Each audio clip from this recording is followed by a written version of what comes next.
As the colour of the sky brightened in the east, Usha, the goddess of the morning, coloured the sky crimson. The sun rose languidly, full of guilt and shame, knowing the great horrors of the day before. Its first rays fell on the ash-smeared form of the yogi, who wandered the lands of Bharata, the land of the gods.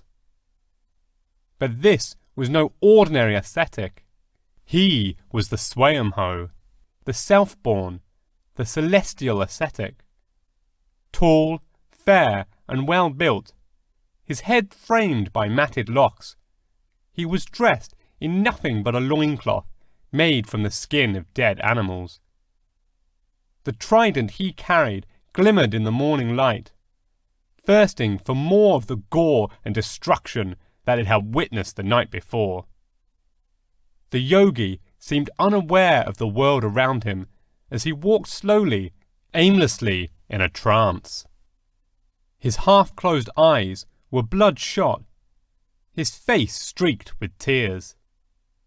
As he moved, he would sometimes jerk his head, his locks flying around like angry serpents, a ferocious energy coursing through his limbs, barely under control, like a wild animal straining at its leash.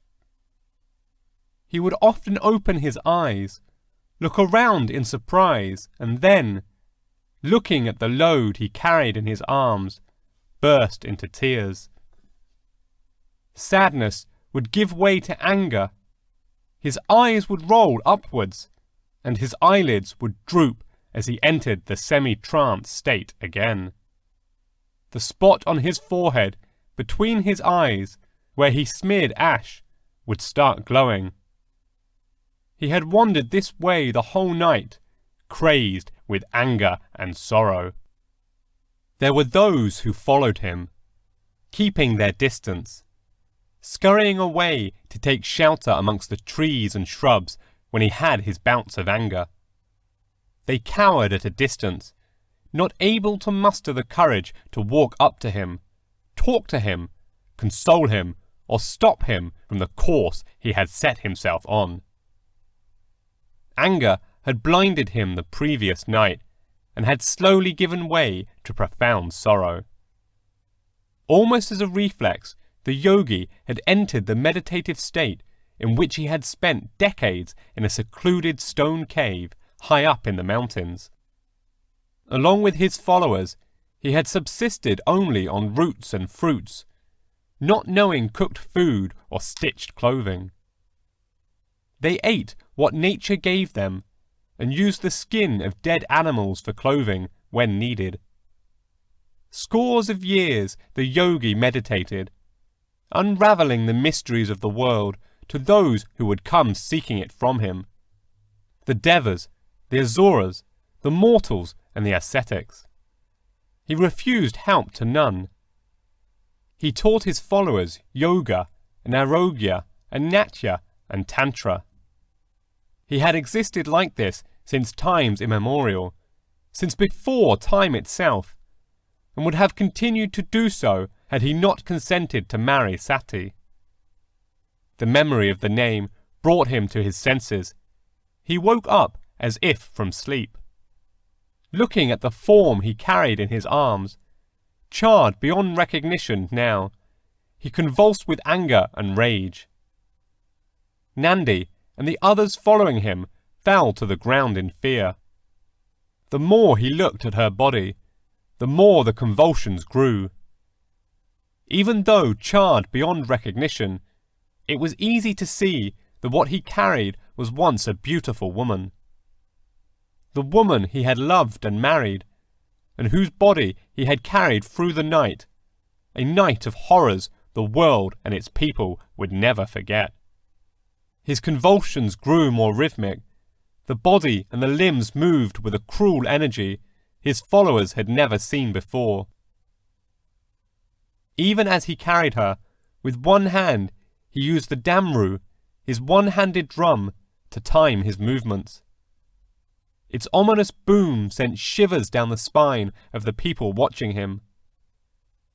Was it what they feared it was?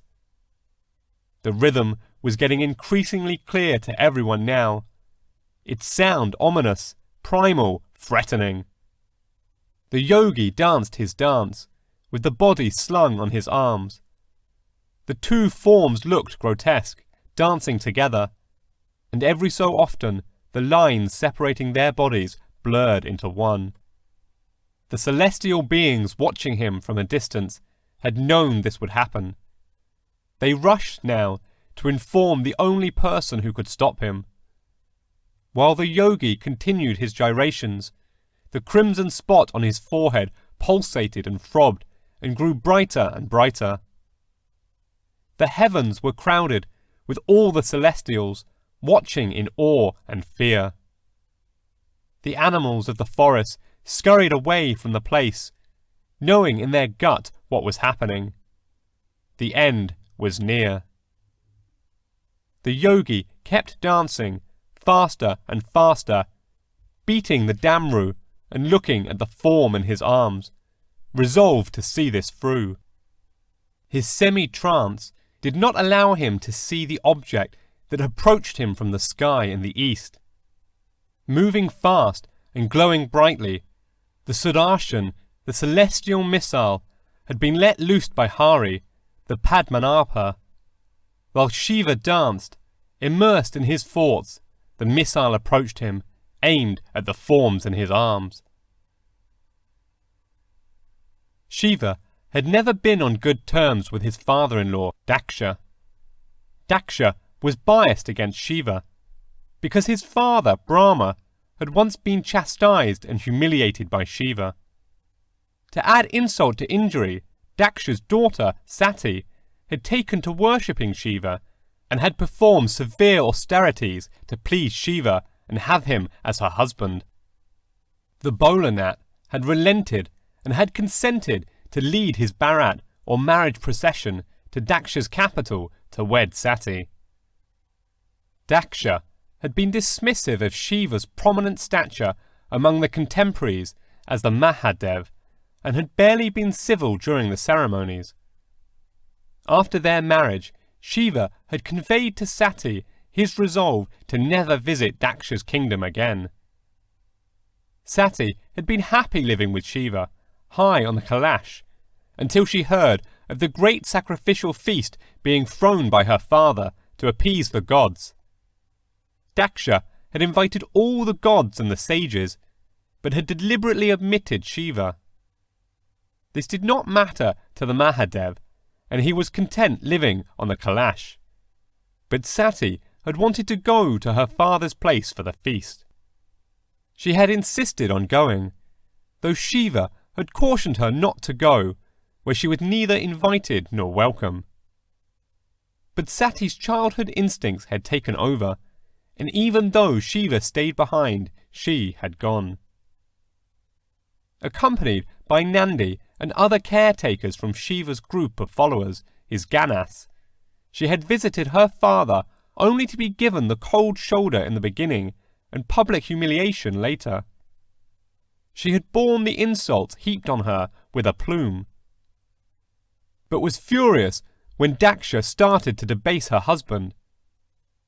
Sati loved Shiva more than herself, and, realizing that he had been right in trying to discourage her to visit these impious premises, in a fit of rage, sadness and desperation, entered the sacrificial fire after cursing the place and all those present. She warned those present there at the feast with her last words of the fate about to befall them. She told them in clear words that all the sages, gods and devas of the world would not be able to save that cursed land and its inhabitants from Shiva. Those present had quaked at the thought of the implications of her prophecy, but Daksha had been haughtily dismissive. When she entered the sacrificial altar, a wave of terror had swept across the palace premises. Everyone shuddered visibly at the thought of the impending doom. The entourage that Shiva had sent to accompany Sati had fled in panic, and, shivering to their bones, prostrated themselves at the feet of Shiva. As they narrated the story, Shiva's rage knew no bounds. He led his people to Daksha's palace and stormed the sacrificial grounds. Tears flowed like streams, searing his eyes and streaking his cheeks. He sat down in the Padmasana at the altar near Sati's charred remains, and, laying Sati down on his lap, howled in pain. His curse rent the sky and made everyone present tremble. Birds of prey started cawing, wolves howled in unison, hyenas laughed and elephants trumpeted. The sky was overcast with clouds, and the earth trembled. All the divine guests and members of Daksha's royal household quaked with fear. Daksha fell upon the ground trembling and begged for mercy, knowing that doom was imminent. Shiva did not hear anyone, did not see anything. He jerked his head back, and in a rage pulled out 2 locks of his matted hair, and smashed them to the ground. He was already deep in a meditative trance, his body trembling with countless years of yogic energy locked inside him. He had started to glow like the sun. It was becoming difficult to look at him. The ground trembled under the weight of his locks, and a cloud of dust arose, which soon cleared away to reveal Veerbhadra and Bhadrakali, Shiva's alter egos, the personification of his yogic self. Fiery-eyed and armed with all sorts of weapons, the duo knelt by the feet of their master to await his instructions. Shiva was still in a deep trance. His glowing body quivered, his face contorted in anger. He became Rudra, the angry one. He opened his eyes slowly and rose from the lotus posture, carrying Sati's body with him. As he turned to walk away from the altar, he commanded the duo to destroy everything in sight.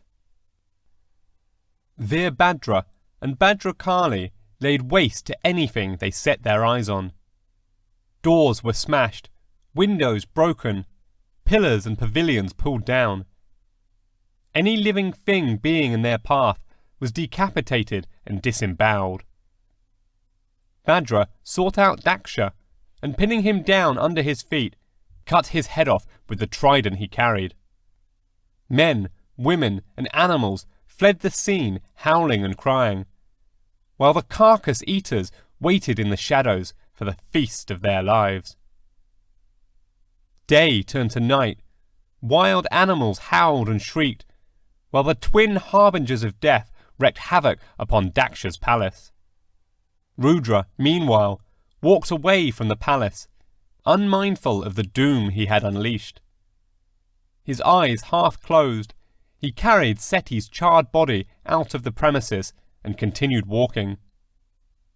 The faithful followed him at a distance, sobbing, crying, fearing for their lives, not able to muster courage to walk up to their lord, who was grieving the demise of his beloved. It was a strange sight, Rudra walking with Sati's body, not knowing where he went, his Ganas following at a distance. And hence this went on through the night. While Daksha's lifeless body lay in his burning palace, surrounded by corpses of the royal guests, divine beings, devas and nymphs he had called to his feast, Rudra roamed the lands of Bharatavarsha. Down the mountains and into the forests he went, and over the water. He knew not what came his way. The charred remains of Sati's body hung limp in his strong, ash-smeared arms, bobbing up and down as he walked. He was mindful of only one emotion: rage. He wanted to end the world. He had resolved that this was what the people deserved. His eyes blazing with fire, he, the Virupaksha, the angry-eyed one, roamed the earth while the gods huddled together in guilt and shame and fear, and wondered how to stop him from destroying all of creation. They knew what was coming. The Tandav, the cosmic dance, would soon begin. Both beneficial and destructive, the dance was Rudra's way of venting his immense yogic energies. To cure or to curse, he used the Tandav in different ways and with devastating effect. As he walked the earth throughout the night, nature went into hibernation. Plants wilted, rivers and streams receded, and the moon shone no more. Every once in a while, some part of the carcass that he carried would fall off and drop to the ground. As it struck the ground, Rudra would shudder and gnash his teeth, his body convulsing with the pain of separation, his limbs flying wild. At these times it was difficult to tell if he was one man or many. After some time the activity would cease, and Rudra, calming down, would continue his aimless wander while another one remained in his place. Bhairav stood guard where Sati's body parts fell. The Ganas, or followers, hurried to cover the part with fresh earth, pay obeisance, do prana precious tar, to consecrate the place and name it after the part that fell. Thus, Rudra kept walking, and his followers kept making Shaktipithas, or houses of Shakti, another name for Sati, the Divine Mother. Thus came Bimala, Tara Tarini, Kamakya, Vishalakshi, Manikarnika, Kapalini, and on and on. The madness seemed unending, till, at the very crack of dawn, Rudra seemed to slow down. Nandi and the others thought that his anger had abated, but they were wrong. This was just the lull before the storm. Meditating and contemplating, wavering between anger, guilt, sorrow, pity and rage throughout the night, the Mahayogi had finally arrived at a conclusion.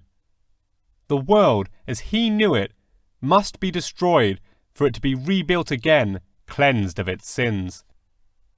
As the first rays of the sun hit him, he had slowly begun his dance. His eyes, now almost completely closed, there was no emotion on his face. The Trinitra, or third eye, was turning red, ready to open up and destroy the world.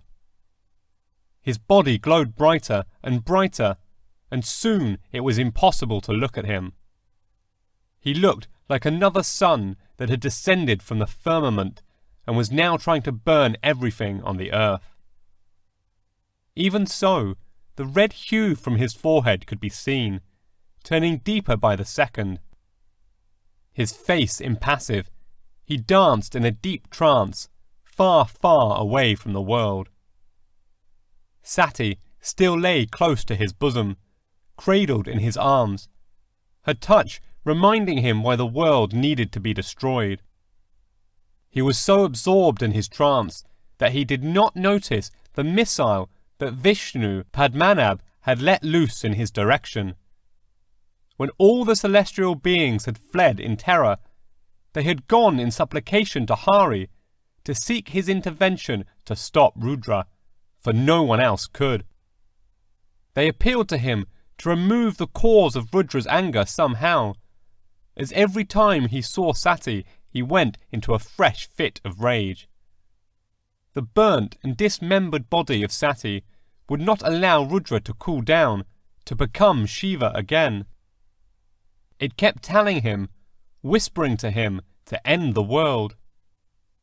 They had pleaded with Hari to have the body removed so that Rudra would slip into his meditation again and the world could be saved. Hari had not known what to do. Taking the body away from Rudra in this frame of mind was impossible. He would not see whom it was that approached, or what it was that was being said. While he was in this trance, he was unapproachable, impervious to anything physical or metaphysical.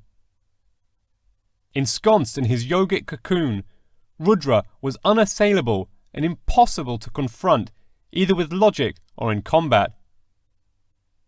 It was then that Hari, the lotus-eyed god, decided to destroy the body of Sati with his Sudarshan chakra or discus. It would destroy Sati's body but leave Rudra unharmed due to his yogic trance. It was the only safe way to stop the vicious cycle and stop Rudra's Tindava from reaching its climax. For then, even Hari could not do anything but prepare to create another world, for this one would surely be destroyed. So, he had loosed the missile, which now flew towards Rudra, aimed at the body of Sati.